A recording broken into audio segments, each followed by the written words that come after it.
तेरी लीला सबसे न्यारी न्यारी, हरि हरि हरि ओम नमो नारायण, ओम नमो नारायण, हरि ओम नमो नारायण।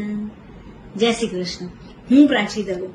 વૈશાખ માસના શુક્લ પક્ષની એકાદશી એટલે મોહિની એકાદશી કહેવાય છે કે આ દિવસે કરેલું કોઈ પણ સારું કાર્ય ભગવાનના ચોપડે ચોક્કસ નોંધાય છે। એની એક વ્રત કથા છે, હું કહીશ। કહેવાય છે કે ધનપાલ નામના એક વૈશ્ય હતા, ખૂબ ઉદાર હતા। તેમણે ધર્મશાળા, ધર્મસ્થળો, કુવા, પરબ ઘણું બધું બંધાવ્યું હતું।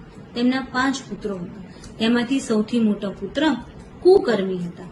ઘણું જ રાજા મનાવતા તે ન માનતા રાજાએ તેમને પૂરી દીધા હતા। ત્યાંથી પણ એ નાસી જતા શિકાર કરીને પોતાનું ગુજરાન ચલાવતા હતા। તે એક દિવસ કૌટલ્ય ઋષિના આશ્રમે પહોંચી ગયા હતા। ઋષિ ગંગા સ્નાન કરીને પાછા આવતા હતા।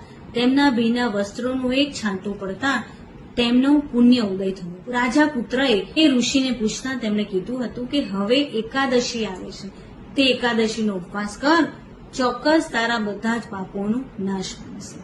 આટલું બધું મહત્વ રહેલું છે આ મોહિની એકાદશી।